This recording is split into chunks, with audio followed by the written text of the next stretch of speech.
എന്ന് പറഞ്ഞാൽ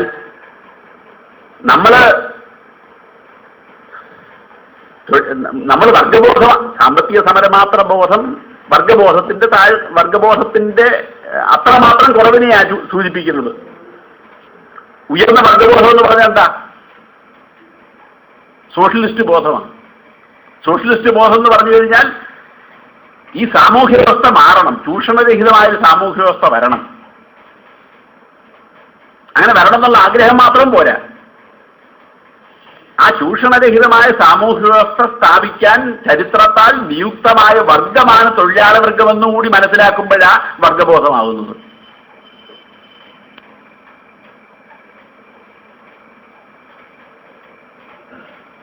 ആ വർഗബോധം തൊഴിലാളി വർഗത്തിൽ അല്ലെങ്കിൽ തൊഴിലാളി വർഗ ട്രേഡ് യൂണിയൻ പ്രവർത്തകർക്കിടയിൽ പൂർണ്ണമായിട്ടുണ്ട് എന്ന് പറയണമെന്നുണ്ടെങ്കിൽ കമ്മ്യൂണിസ്റ്റ് പാർട്ടി ഉണ്ടാക്കേണ്ടതിന്റെ ആ കമ്മ്യൂണിസ്റ്റ് പാർട്ടിയുടെയും കൂടെ സഹായത്തോടു കൂടി മാത്രമേ തൊഴിലാളികളുടെ സമരങ്ങളെ വളർത്തിയെടുത്ത് ഒരു വിപ്ലവ വർഗമായിട്ട് അതിനെ ഉയർത്താൻ കഴിയൂ എന്ന കാര്യത്തെ സംബന്ധിച്ച് നമുക്ക് തികഞ്ഞ വ്യക്തത ഉണ്ടാകുമ്പോഴാണ് നമുക്ക് വേണ്ടത്ര രാഷ്ട്രീയ ബോധമായി എന്ന് പറയാൻ കഴിയുന്നത്. അതിലുണ്ടാകുന്ന ഓരോ കുറവും, ഓരോ താഴ്ന്ന പടിയും ആ താഴ്ന്ന പടിയുടെ കുറവുകളുള്ളതാണ്. അത് ഏതെങ്കിലും രംഗത്തെ പ്രവർത്തകരെ കുറ്റം പറയാനല്ല, പിന്നെയോ അവരും കൂടി ഈ ഉയർന്ന ചുമതല ഏറ്റെടുക്കേണ്ടതിന്റെ പ്രാധാന്യത്തിലേക്ക് അവരും കൂടി എത്തണം. എല്ലാവരും എത്തിയെങ്കിലേ നമുക്ക് ഒരു രാജ്യത്തെ സാമൂഹ്യ വിപ്ലവം എന്നുള്ള വലിയ ശ്രമകരമായ കടമ പൂർത്തിയാക്കാനാവും. ഇവിടെ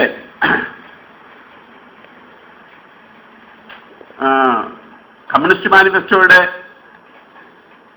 ഒരു അധ്യായമുണ്ട്, കമ്മ്യൂണിസ്റ്റുകാരും ഇതര തൊഴിലാളി വർഗ പാർട്ടികളും എന്ന് പറഞ്ഞിട്ട്. കമ്മ്യൂണിസ്റ്റുകാരും ഇതര തൊഴിലാളി വർഗ പാർട്ടികളും. അതിൽ മാർക്സ് പറയുന്നുണ്ട്,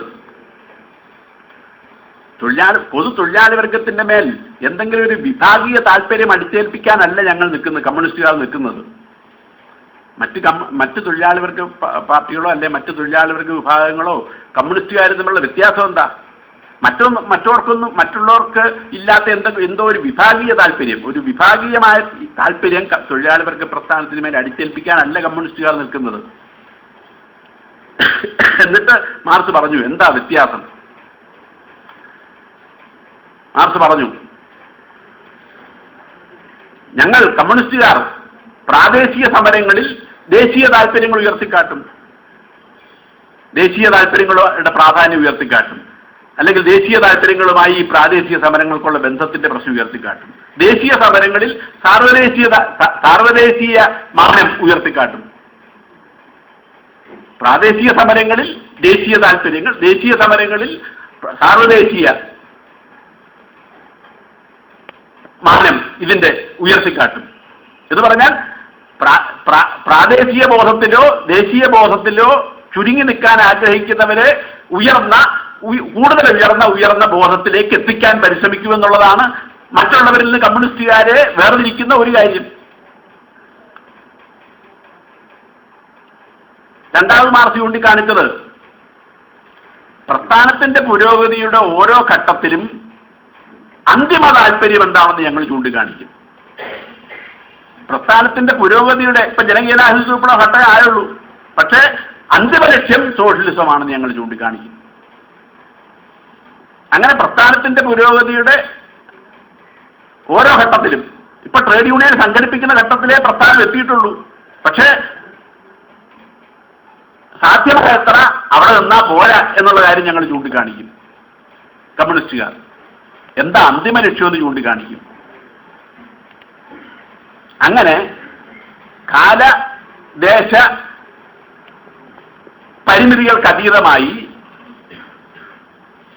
ആത്യന്തിക ലക്ഷ്യത്തിലേക്ക് ഉയരേണ്ടതിന്റെ പ്രാധാന്യം.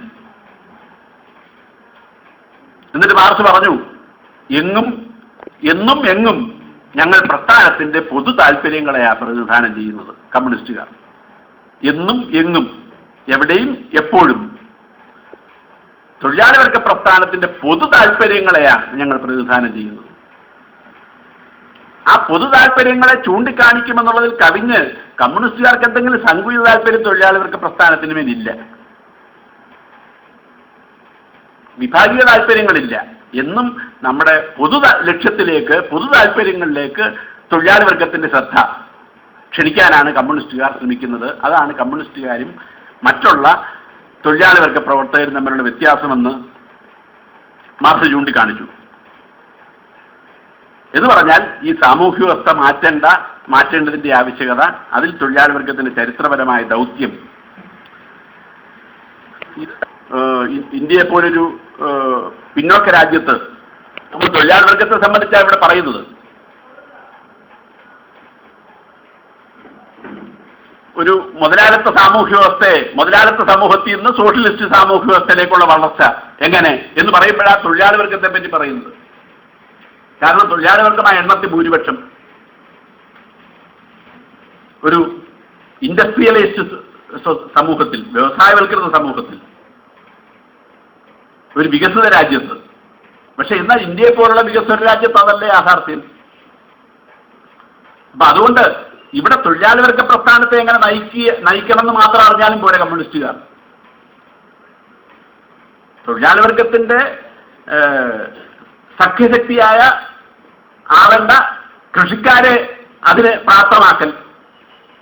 കാർഷിക വിപ്ലവമാണ് ഇന്ത്യൻ വിപ്ലവത്തിന്റെ അച്ചുതണ്ട് എന്നൊക്കെ നമ്മൾ പറഞ്ഞിട്ടുണ്ട്. എന്ന് പറഞ്ഞാൽ അർത്ഥം എന്താ? ഈ അച്ചുതണ്ടില്ലാതെ മുമ്പോട്ട് പോകാൻ പറ്റത്തില്ല. അച്ചുതണ്ട് രൂപപ്പെടുത്താതെ മുമ്പോട്ട് പോകാൻ പറ്റത്തില്ല. അപ്പൊ അതുകൊണ്ട് തൊഴിലാളി വർഗത്തെ സംഘടിപ്പിക്കുന്നത്, അവരെ വർഗബോധമുള്ളവരാക്കി മാറ്റുന്നത് എന്നത് മാത്രം കണ്ടാൽ പോരാ ഇന്ത്യയെ പോലൊരു രാജ്യത്ത്. എന്ന് പറഞ്ഞാൽ ജോലി കുറച്ചുകൂടെ കൂടുതലാണ്. പിന്നോക്ക രാജ്യത്ത് വിപ്ലവം സംഘടിപ്പിക്കൽ കുറച്ചുകൂടെ ശ്രമകരമാണ്. കാരണം ഈ കൃഷിക്കാർ നാനാതരം പിന്നോക്ക ബോധത്തിലാണ് കിടക്കുന്നത്. ഈ കൃഷിക്കാർ മഹാഭൂരിപക്ഷമുള്ള രാജ്യത്ത് തൊഴിലാളി വർഗവും ആ പിന്നോക്ക ബോധത്തിന്റെ സ്വാധീനത്തിന് വിധേയരാണ്. അപ്പൊ അവരെ അതിൽ നിന്ന് വിമുക്തമാക്കണം. വെറും മുതലാളിത്ത ആശയങ്ങളിൽ നിന്ന് അവരെ മോചിപ്പിച്ചാൽ പോരാ. അവർ പലരും നാടുവാഴ്ത്ത ഫ്യൂഡൽ ആശയങ്ങളുടെ പിടിയിലാണ് കിടക്കുന്നത്. അതിൽ നിന്ന് അവരെ മോചിപ്പിക്കണം തൊഴിലാളി വർഗത്തെ. എന്ന് മാത്രമല്ല, തൊഴിലാളി കർഷക ഐക്യം ആക്കണമെങ്കിൽ കൃഷിക്കാരെ സംഘടിപ്പിക്കണം. കൃഷിക്കാരെ എങ്ങനെ സംഘടിപ്പിക്കാൻ പറ്റും? എന്ത് മുദ്രാവാക്യത്തിന്റെ അടിസ്ഥാനം സംഘടിപ്പിക്കാൻ പറ്റും? അവരെ സോഷ്യലിസം വേണം എന്ന മുദ്രാവാക്യത്തിന്റെ അടിസ്ഥാനത്തിൽ സംഘടിപ്പിക്കാൻ പറ്റുമോ? പറ്റത്തില്ല. അവരെ സോഷ്യലിസ്റ്റ് ബോധത്തിന്റെ അടുത്തേക്ക് എത്തിക്കാൻ ഈ സാമൂഹ്യ വ്യവസ്ഥ നിലനിൽക്കുന്ന ഇന്നത്തെ ഘട്ടത്തിൽ സാധ്യമല്ല. പടിപടിയായിട്ടതായിരിക്കണം ലക്ഷ്യം. പക്ഷെ ഇപ്പം അവരെ ഒരു ജനാധിപത്യ ബോധത്തിലേക്ക് എന്ന് പറഞ്ഞു കഴിഞ്ഞാൽ ഫ്യൂഡൽ മേധാവിത്വത്തിനെതിരെ, കുത്തക ആധിപത്യത്തിനെതിരെ, അല്ലെങ്കിൽ വൈദേശിക ചൂഷണത്തിനെതിരെ സമരം ചെയ്യുന്ന ഒരു ബോധത്തിലേക്ക്, ആ ബോധത്തിലേക്ക് എത്തിക്കാൻ കഴിയണം. ആ ബോധത്തിലേക്ക് ഇപ്പൊ എത്തിക്കാൻ കഴിയും. ആ ബോധത്തിലേക്ക് ഇപ്പൊ എത്തിക്കാൻ ശ്രമിക്കാവൂ. അല്ല, സോഷ്യലിസ്റ്റ് ബോധത്തിലേക്ക് എത്തിക്കാൻ ശ്രമിച്ചാൽ അത് പിന്നെ മുമ്പ് തൊഴിലാളികൾക്ക് ദഹിക്കാത്ത ഭക്ഷണം കൊടുക്കുന്നു എന്ന് പറഞ്ഞ പോലെ ആവും. ആ നിലയ്ക്ക് കൃഷിക്കാരെ സോഷ്യലിസ്റ്റ് ബോധത്തിലേക്ക് എത്തിക്കാൻ വേണ്ടി പരിശ്രമിക്കേണ്ട കടമയും കൂടെ തൊഴിലാളി വർഗത്തിനുണ്ട്. ആ കടമയ്ക്കൂടെ തൊഴിലാളി വർഗത്തെ നേതൃത്വം കൊടുക്കണമെങ്കിൽ കമ്മ്യൂണിസ്റ്റ് പാർട്ടിയുടെ ജോലി, ഒരു കമ്മ്യൂണിസ്റ്റ് പാർട്ടിയുടെ പ്രസക്തി കൂടുതൽ വലുതാണ്. ആ പ്രസക്തിയെല്ലാം മനസ്സിലാക്കാൻ കഴിയണം എന്നുള്ളതാണ് കമ്മ്യൂണിസ്റ്റുകാരുടെ ഒരു സമഗ്രമായ ധാരണ. സമഗ്രമായ ബോധത്തിലേക്ക്, ഇതെല്ലാം കണ്ടുകൊണ്ടുള്ള, നാനാവശങ്ങൾ കണ്ടുകൊണ്ടുള്ള ഒരു ബോധത്തിലേക്ക് കമ്മ്യൂണിസ്റ്റുകാർ എത്തിയെന്ന് പറയാൻ കഴിയണമെന്നുണ്ടെങ്കിൽ കൃഷിക്കാരെ സംഘടിപ്പിക്കേണ്ടതിന്റെ പ്രാധാന്യം കൂടി മനസ്സിലാക്കാൻ കഴിയണം. എന്നാൽ നമ്മുടെ തൊഴിലാളി വർഗം അതിൽ എത്രയോ അകലെ ആ ബോധത്തിൽ നിന്ന്. അവിടെയാണ് തൊഴിലാളി വർഗത്തിന്റെ പിന്നോക്ക ബോധത്തിന്റെ ആഴം നമ്മൾ മനസ്സിലാക്കണം എന്ന് പറയുന്നത്. ഇത് പറയുമ്പോഴാണ് ചർച്ചയുടെ നിർദ്ദേശം വന്നു. നമുക്ക് കേഡർമാർ കുറവാണ്, അതുകൊണ്ട് തൽക്കാലം ട്രേഡ് യൂണിയൻ രംഗത്ത് കേന്ദ്രീകരിക്കണം. അത്യാവശ്യം കൃഷിക്കാരെ സംഘടിപ്പിക്കാൻ സ്ഥിതി പക്വമായ എവിടെയെങ്കിലും ഉണ്ടെങ്കിൽ സംഘടിപ്പിച്ചുകൂടുന്നല്ല എന്നും പറഞ്ഞു.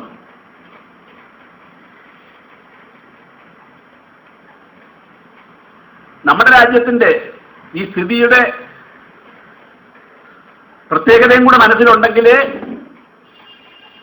തൊഴിലാളി കർഷക ഐക്യത്തിന്റെ പ്രസക്തിയും കൂടെ മനസ്സിലുണ്ടെങ്കിലേ, അതിന്റെ പ്രാധാന്യം കൂടെ മനസ്സിലുണ്ടെങ്കിലേ ഈ നിർദ്ദേശം ശരിയല്ലെന്ന് മനസ്സിലാക്കാൻ കഴിയും.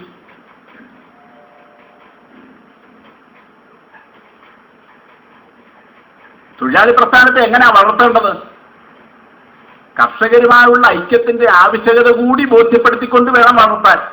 അല്ല ആദ്യം തൊഴിലാളികളൊക്കെ സംഘടിപ്പിച്ചിട്ട് പിന്നെ നമുക്ക് അവരെ പതുക്കെ പഠിപ്പിക്കാം.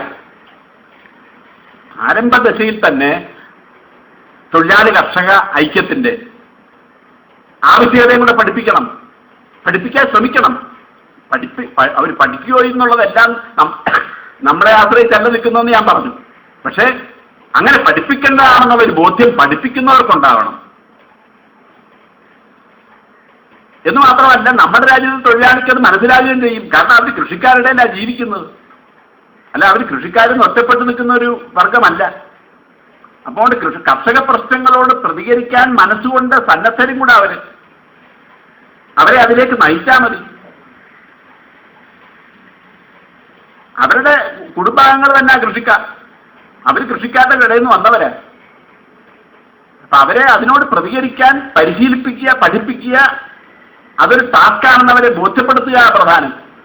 അപ്പൊ അതിൽ നിന്ന് പിന്നോക്കം പോവുകയല്ല വേണ്ടത്. എത്ര കേടക്ഷാമത്തിന്റെ പേരിലും ഏതെങ്കിലും ഒരു പ്രത്യേക സന്ദർഭത്തിൽ ഒരു അടവെന്നുള്ള നിലയ്ക്ക് തൽക്കാലം ഇതിന് പ്രാധാന്യം കൊടുത്തു എന്നുള്ളത് തെറ്റാണെന്നല്ല.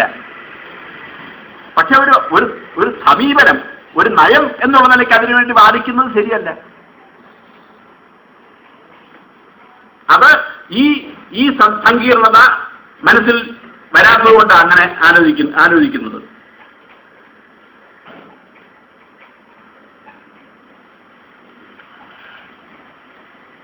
ഇതുമായി ബന്ധപ്പെട്ട് തന്നെ കിടക്കുന്നതാണ്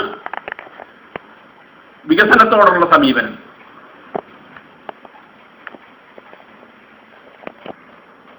ഇന്ത്യ ഒരു വളരെ പിന്നോക്ക രാജ്യമാണ്. വികസനത്തിന്റെ കാര്യത്തിൽ വളരെ പിന്നോക്കം നിൽക്കുന്ന രാജ്യമാണ് ഇന്ത്യ. അത്തരമൊരു രാജ്യത്താണ് നമ്മൾ പ്രവർത്തിക്കുന്നത്. അവിടെ വികസന സംരംഭങ്ങളോട് എടുക്കേണ്ട സമീപനം എന്തായിരിക്കണം? നമ്മൾ പറയുന്നത് എപ്പോഴും പൊതുവായ ചില സമീപനങ്ങളാണ് പറയുന്നത്. ഓരോ പ്രത്യേക സന്ദർഭത്തിലും എന്ത് സ്വീകരിക്കണം എന്നുള്ള കാര്യം ആ പ്രത്യേക സന്ദർഭത്തിൽ ആലോചിക്കേണ്ട കാര്യമാണ്. പക്ഷെ ചില പൊതുവായ സമീപനങ്ങളാണ് പറയുന്നത്.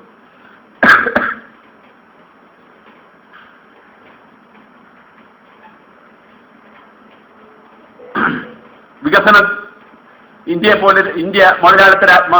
ജന്മി മുതലാളിത്ത സാമൂഹിക വ്യവസ്ഥയാണ് നിലനിൽക്കുന്നത്.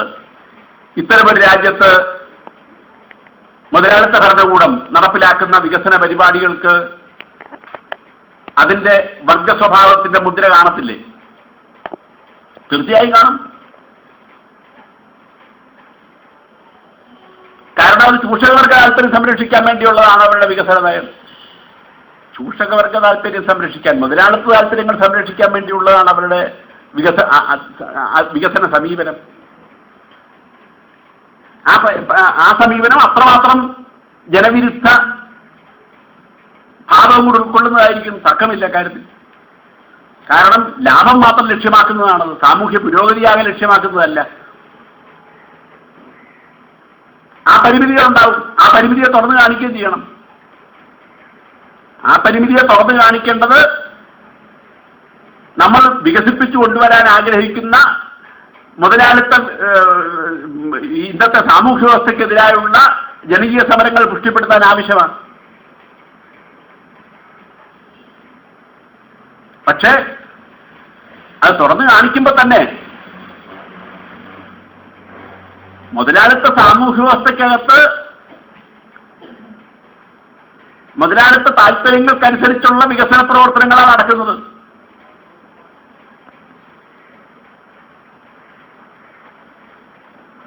മുതലാളിത്ത സാമൂഹ്യ വ്യവസ്ഥ ഇങ്ങനെ തന്നെ നിലനിർത്തിക്കൊണ്ട് അതിന്റെ മുതലാളിത്ത സ്വഭാവമെല്ലാം ഇല്ലാതാക്കാൻ കഴിയുമോ? അങ്ങനെ ഇല്ലാതാക്കാൻ കഴിയുമെങ്കിൽ പിന്നെ വിപ്ലവത്തിന് പ്രസക്തി എന്താ?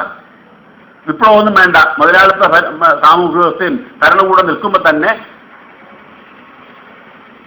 അതിന്റെ ജനവിരുദ്ധ സ്വഭാവമെല്ലാം തിരുത്താൻ കഴിയും,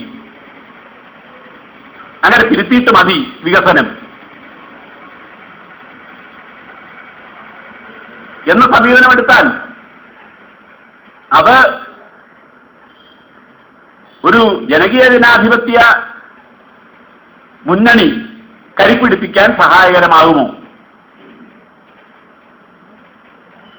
ജനകീയ ജനാധിപത്യ മുന്നണി തൊഴിലാളികൾക്ക് നേതൃത്വം വേണം, തൊഴിലാളി വർഗമുണ്ടാകണം. ആ തൊഴിലാളി വർഗം എണ്ണത്തിൽ വളരെ കുറവാണെന്നുള്ളതാണ് പലപ്പോഴും നമ്മുടെ പ്രസ്ഥാനത്തെ പുറകോട്ട് വലിക്കുന്നത്. തൊഴിലാളി വർഗം എണ്ണത്തിൽ, തൊഴിലാളി വർഗത്തിന്റെ പ്രത്യേകത എന്താ? ഉയർന്ന വർഗബോധം ആർജിക്കാൻ കെൽപ്പുള്ള വർഗമാണ്, സാഹചര്യമുള്ള വർഗമാണ്, സാധ്യതയുള്ള വർഗമാണ് തൊഴിലാളി വർഗം. ഉയർന്ന വർഗബോധം ആർജിക്കാൻ ശേഷിയുള്ള വർഗമാണ്, അതിനുള്ള പോസിബിലിറ്റി ഉൾക്കൊള്ളുന്നുണ്ട്.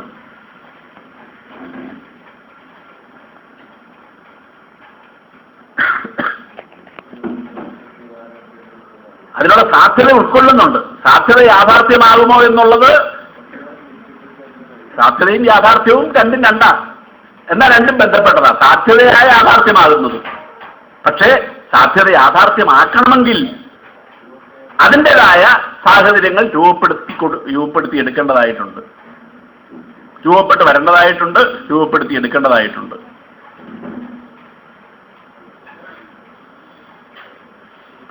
അപ്പൊ അതുകൊണ്ട് അത്തരമൊരു തൊഴിലാളി വർഗം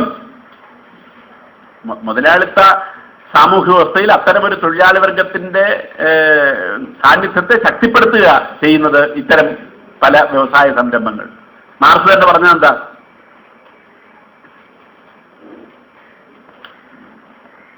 ഇന്ത്യയിൽ വ്യവസായ പുരോഗതിക്ക് വേണ്ടിയിട്ടല്ല റെയിൽവേ സ്ഥാപിച്ചത്, പക്ഷേ റെയിൽവേ സ്ഥാപിച്ചതിന്റെ ഫലമായി അവരുദ്ദേശിക്കാത്ത ചില ലക്ഷ്യങ്ങൾ, ഉദ്ദേശിക്കാത്ത ചില ഫലങ്ങളുണ്ടായി. യഥാർത്ഥ ചൂഷണ രീതി അവസാനിപ്പിക്കാനുള്ള മാർഗം അതാണ്, സാമൂഹ്യ മാറ്റമാണ്. അതിലേക്കാണ് എല്ലാ സമരങ്ങളും എത്തിച്ചേരേണ്ടത്. എല്ലാ റോഡുകളും റോഡിലേക്കെന്ന് പറഞ്ഞ പോലെ എല്ലാ സമരങ്ങളും എത്തിച്ചേരേണ്ടത് ഈ സാമൂഹ്യ മാറ്റം എന്ന വിപ്ലവ ലക്ഷ്യത്തിലേക്കാണ്. ആ വിപ്ലവ ലക്ഷ്യത്തിന് ഉപയുക്തമായ തരത്തിലാണ് എല്ലാ സമരവും നടത്തേണ്ടത്. ആ നിലയ്ക്ക് സമീപനമാണ് മുതലാളിത്ത വ്യവസ്ഥയിലെ വികസന സംരംഭങ്ങളോട് തൊഴിലാളികൾക്ക് പ്രസ്ഥാനം സ്വീകരിക്കേണ്ടത്. അതുകൊണ്ട് നമ്മൾ അതിനെ സ്വാഗതം ചെയ്യാമെന്നല്ല, നേരെ മറിച്ച് അതിന്റെ ജനവിരുദ്ധ സ്വഭാവം തുറന്നു കാട്ടുക തന്നെ വേണം. എങ്കിൽ മാത്രമേ ഈ സാമൂഹ്യ വ്യവസ്ഥയ്ക്കെതിരായുള്ള സമരത്തിന് ഊർജ്ജം സംഭരിക്കാൻ കഴിയും. ജനങ്ങളെ അതിന്റെ വികസനം വരുന്നു എന്ന് പറയുമ്പോൾ ആ വികസനത്തിന്റെ പരിമിതി ബോധ്യപ്പെടുത്താനാവും. എന്നാൽ വികസനത്തിന് മുതലാളിത്ത രീതിയിലാണെങ്കിലും അത്രയും ഗുണമുണ്ട് താൻ. ഈ കാഴ്ചപ്പാടുകൾ ഉൾക്കൊണ്ടുള്ള സമീപനമാണ് എങ്കിലേ നമുക്ക് തൊഴിലാളി കർഷക സമര സഖ്യം രൂപപ്പെടുത്താൻ, വികസനം ആഗ്രഹിക്കുന്ന തൊഴിലാളികളെ, കൃഷിക്കാരെ, അവരെല്ലാം ഉൾപ്പെടുത്തി, ജനാധിപത്യ വിഭാഗങ്ങളെ ഉൾപ്പെടുത്തിയുള്ള തൊഴിലാളി കർഷക സമര സഖ്യത്തിന്റെ നായകനാകാൻ പറ്റൂ. എല്ലാം കണ്ടുകൊണ്ട് സമീപനമെടുക്കുന്ന ഒരു വർഗം എന്നുള്ള നിലയ്ക്കുള്ള ബഹുമതി ഇതര വർഗങ്ങളിൽ ലഭിക്കണമെന്നുണ്ടെങ്കിൽ ഈ കാഴ്ചപ്പാട് ഉയർത്തിപ്പിടിക്കാൻ തൊഴിലാളി വർഗത്തിന് കഴിയണം. ആണ് അവർ പിന്തുടരുന്നത്.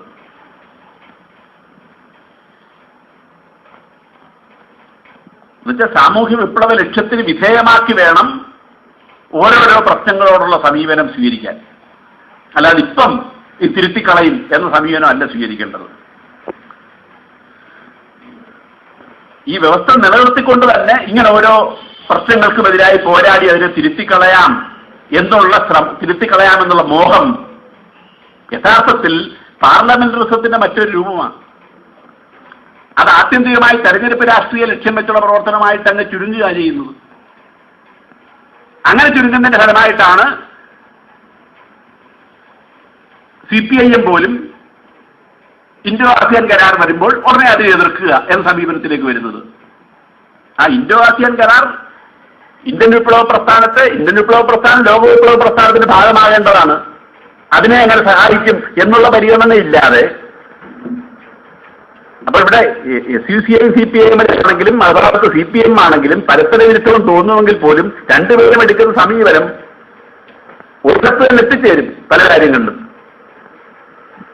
താൽക്കാലിക രാഷ്ട്രീയ ലാഭം മാത്രം വെച്ചുള്ള പ്രക്ഷോഭണമായി ചുരുങ്ങും, വിപ്ലവ ലക്ഷ്യം വിസ്മരിക്കും.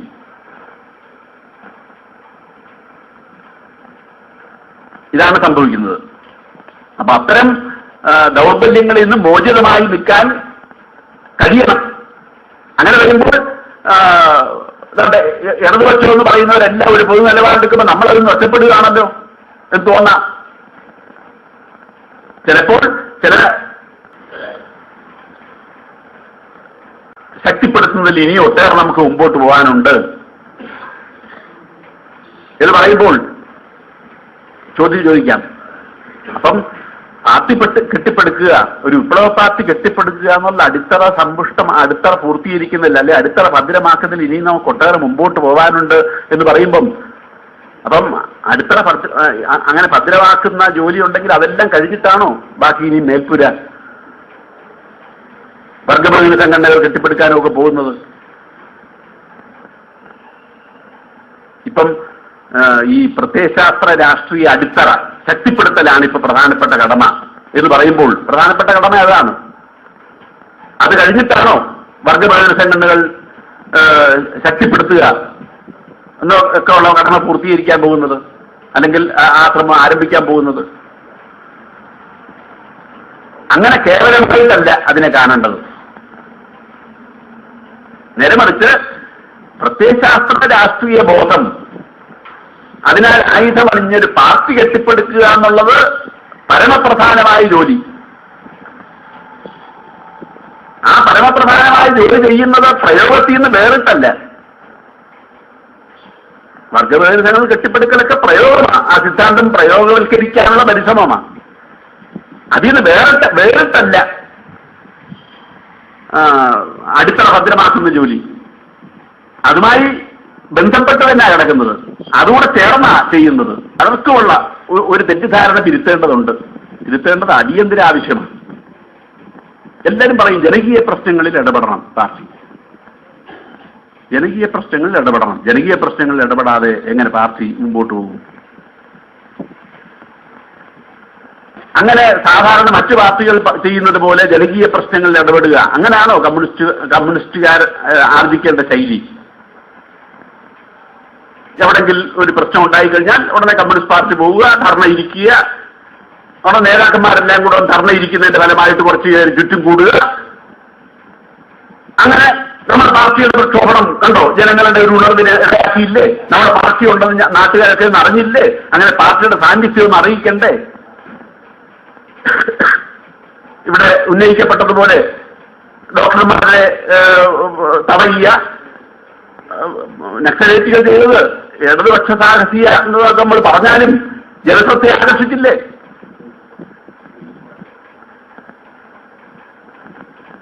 ഇവിടെ വിസ്മരിക്കപ്പെട്ടു പോകുന്ന കാര്യം എന്താ? ജനകീയ പ്രശ്നങ്ങളിൽ ഇടപെടണം എന്ന് പറയുമ്പോൾ പലരും വിസ്മരിക്കപ്പെട്ടു പോകുന്ന കാര്യം എന്താ? കമ്മ്യൂണിസ്റ്റുകാർ വർഗങ്ങളായിട്ടാണ് ജനങ്ങളെ കാണുന്നത്. വർഗങ്ങളായിട്ട് മറ്റ് പല പാർട്ടികളും ജനങ്ങൾ നിങ്ങൾ പറയും, നമ്മളും ജനങ്ങൾ എന്ന് പറയും. പക്ഷെ കമ്മ്യൂണിസ്റ്റുകാർ ജനങ്ങൾ എന്ന് പറയുമ്പോൾ എപ്പോഴും തൊഴിലാളികളെയും കൃഷിക്കാരെയും ഉദ്ദേശിച്ചുകൊണ്ടാണ്. അതായത് തൊഴിലാളി വർഗം, കമ്മ്യൂണിസ്റ്റ് പാർട്ടിയുടെ സ്വന്തം വർഗം, കൃഷിക്കാര്, തൊഴിലാളി വർഗത്തിന്റെ ബന്ധുവാകേണ്ട, തൊഴിലാളി കർഷക ഐക്യത്തിന്റെ ഭാഗമാകേണ്ട വർഗം, അതുൾപ്പെടെ ഒരു തൊഴിലാളി വർഗ കാഴ്ചപ്പാടിലേക്ക് പതുക്കെ ഉയർത്താനാണ് പരിശ്രമിക്കുന്നത്, കൃഷിക്കാരെ ഉൾപ്പെടെ. പടിപടിയായല്ല. അങ്ങനെ വിസ്മരിക്കാനൊക്കെ അർത്ഥം നമ്മൾ വർഗ സമീപനം കളഞ്ഞു കുളിക്കുക എന്നതിന്റെ അർത്ഥം. ഏതെങ്കിലും പ്രശ്നമൊക്കെ പോകുമ്പോൾ ആണെങ്കിൽ ഒരു ധർണ നടത്തി, അല്ലെങ്കിൽ ഒരു പ്രക്ഷോഭം നടത്തി, ഒരു റോഡ് തടയൽ നടത്തി, അങ്ങനെ നമ്മുടെ പാർട്ടിയുടെ സാന്നിധ്യം അറിയിക്കാമെന്നും അങ്ങനെ ജനപിന്തുണയെ ആർജിച്ച് പാർട്ടി വളരാമെന്നും ഉള്ളത് വ്യക്തമായി പറഞ്ഞാൽ പാർലമെന്ററിസത്തിന്റെ തുടർച്ച തന്നെ. പാർട്ടി വളരുക, പാർട്ടി ശക്തിപ്പെടുക, പാർലമെന്ററിസത്തിന്റെ തുടർച്ച തെരഞ്ഞെടുപ്പ് രാഷ്ട്രീയത്തിന്റെ ലക്ഷ്യമാക്കിയുള്ള പ്രവർത്തനത്തിന്റെ ഭാഗം തന്നെയാണ്, എത്ര മനോഹരമായി പേരിട്ട് പറഞ്ഞാലും. കാരണം എന്താ? വർഗം വളർന്നെങ്കിലേ വിപ്ലവം നടക്കൂ. ജനകീയ പ്രശ്നം പറഞ്ഞിട്ട് അവിടെ എവിടെയൊക്കെ പോയി പ്രശ്നങ്ങൾ കൈകാര്യം ചെയ്താൽ വർഗം ഉണരുവോ? വർഗത്തിലെ അംഗങ്ങളായിരിക്കും അതിൽ പങ്കെടുക്കുന്നവരും. പക്ഷെ അവരുടെ നിലനിർത്താൻ ശ്രമിക്കുന്ന ബോധം എന്താ? ജനങ്ങൾ എന്നുള്ള ബോധമാണ്. നമ്മളൊരു വർഗമാണ് എന്ന ബോധം, വർഗബോധം ഉണ്ടാക്കുന്നതിന്റെ ചെറിയ പടിയെങ്കിലും ആകുമോ അത്?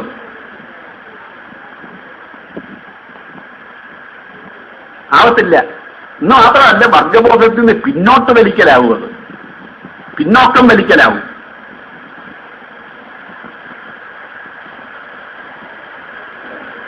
അതുകൊണ്ട് ഒരിടത്തിന് അപകട മരണം ഉണ്ടായി, ആധാരമായ പൊതുപ്രശ്നം ഉണ്ടായി, അവിടെ നമ്മൾ പൊയ്ക്കൂടുന്നോ മറ്റുള്ളവരോടൊപ്പം എന്തെങ്കിലും കാര്യങ്ങൾ ചെയ്തുകൂടുന്നോ അല്ല. പക്ഷേ അതൊക്കെ പരിസ്ഥിതികളുടെ സമ്മർദ്ദം കൊണ്ട് ഒരു പൊതുബോധത്തിൽ നിൽക്കുന്ന സമൂഹത്തിൽ ഇടപെടുന്ന ചില സന്ദർഭങ്ങൾ. പക്ഷെ നമ്മുടെ ലക്ഷ്യം അതേയല്ല എന്ന കാര്യം ഓർത്തുകൊണ്ട് വേണം അതെല്ലാം ചെയ്യാൻ.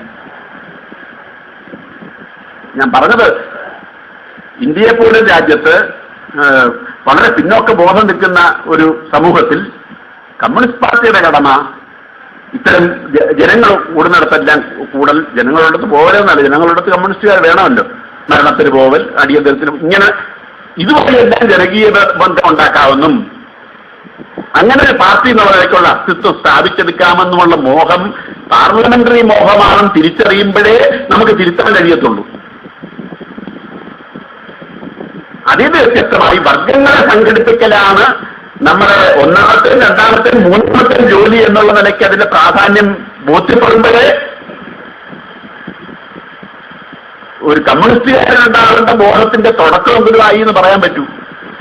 എന്നാൽ നമ്മുടെ സഹാക്കൾ പലരും കിടക്കുന്ന എവിടെ നിൽക്കുന്നത്? ചർച്ചകളിൽ പോലും ഉയർന്നു വരുന്ന അഭിപ്രായം എന്താ? പല കമ്മിറ്റികളിലും ഉയർന്നു വരുന്ന അഭിപ്രായം എന്താ? നമ്മൾ ക്ലാസ് മാസ് ഓർഗനൈസേഷൻ ഉണ്ടാക്കുന്നതിൽ വീഴ്ച വരുത്തി നല്ല വിമർശനം, ജനകീയ പ്രശ്നങ്ങളിൽ ഇടപെടണ്ടായോ എന്നാ ചോദ്യം. അപ്പൊ ഈ സമീപനം തിരുത്തേണ്ടതിന്റെ ആവശ്യകത ബോധ്യപ്പെടണം. ഒരു പാർലമെന്ററി അടിത്തറയിൽ എങ്ങനെങ്കിലുമൊക്കെ ചില യൂണിയൻ ഉണ്ടാക്കിയാലും പോരാ, അവിടെ എവിടെയൊക്കെ ചില യൂണിയൻ തട്ടിക്കൂട്ടുക, അത് നമ്മുടെ ലക്ഷ്യമല്ല. ചിലപ്പോൾ നമ്മൾ പ്രായോഗിക സമ്മർദ്ദത്താൽ ചിലങ്ങനെ ചെയ്യേണ്ടി വന്നാൽ അത് അങ്ങനെയുള്ളൊരു പരിമിതിയാണെന്നെങ്കിലും ബോധ്യപ്പെടണം. എല്ലാവർക്കും യൂണിയൻ ഉണ്ടാക്കൽ ഇവിടെ ചർച്ച ഉയർന്നു വന്നു. സംഘടിത മേഖല, അവിടെ മേഖല നമ്മൾ ശ്രദ്ധിച്ചില്ലെന്നുള്ള വിമർശനമൊക്കെ നല്ലത്, ശ്രദ്ധിച്ചില്ലെന്നുള്ള ശ്രദ്ധയ്ക്ക് കുറവുണ്ട് താനും. പക്ഷേ ശ്രദ്ധ വേണമെന്ന് പറയുമ്പോൾ അവിടെയൊക്കെ സ്പ്ലിന്റർ യൂണിയൻ ഉണ്ടാക്കലാണ് നമ്മുടെ ചുമതല എന്നുള്ള തെറ്റിദ്ധാരണയിലേക്ക് പോകരുതെന്ന് മാത്രം. നമ്മളിവിടെ എല്ലാവർക്കും സ്പ്ലിന്റർ യൂണിയൻ ഉണ്ടാക്കൽ നമ്മുടെ ലക്ഷ്യമല്ല. നമ്മുടെ ലക്ഷ്യം തൊഴിലാളി വർഗത്തിന്റെ രാഷ്ട്രീയ ബോധം ഉയർത്തലാണ്. തൊഴിലാളി വർഗത്തിന്റെ സംഘടന, തൊഴിലാളി വർഗത്തിന്റെ ഐക്യം പരമാവധി പ്രൊമോട്ട് ചെയ്യലും അവരുടെ രാഷ്ട്രീയ ബോധം ഉയർത്തലുമാണ്. അങ്ങനെ വർഗബോധവും ഐക്യബോധവും രാഷ്ട്രീയ ബോധവും ഉയർത്താൻ ചിലപ്പോൾ ചില സ്പ്ലിന്റർ യൂണിയൻ ഉണ്ടാക്കേണ്ടി വരും. അല്ല, അതാണ് പറഞ്ഞത്, സംഘടന ഓരോ സ്ഥലത്തും സംഘടന എങ്ങനെ വേണമെന്നുള്ളത് ടാക്ടിക്സിന്റെ പ്രശ്നമാണ്. ഈ ലക്ഷ്യം നേടണമെങ്കിൽ ഒരു ടാക്ടിക്സ് ഏത്? തൊഴിലാളികളെ സാമൂഹ്യ വിപ്ലവത്തിന് പരിപക്വമാക്കുക, നേതൃത്വം കൊടുക്കാൻ പറ്റുന്ന വർഗമായി പരിപക്വമാക്കുക എന്ന ലക്ഷ്യത്തിന്, ആ തന്ത്രപരമായ ലക്ഷ്യത്തിന് ഉപയുക്തമാകുന്ന ടാക്ടിക്സ് എടുക്കേണ്ടി വരും. അങ്ങനെ ടാക്ടിക്സ് എടുക്കുന്നതിന്റെ ഭാഗമായി ചിലപ്പോൾ കാറ്റഗറി യൂണിയൻ ഉണ്ടാക്കേണ്ടി വരും, ചിലപ്പം സ്പ്ലിന്റർ യൂണിയൻ ഉണ്ടാക്കേണ്ടി വരും. അതുകൊണ്ട് അതിനകത്തൊരു കേവലമായ എന്തെങ്കിലും തത്വമുണ്ടെന്നുള്ള നിലയ്ക്കല്ല.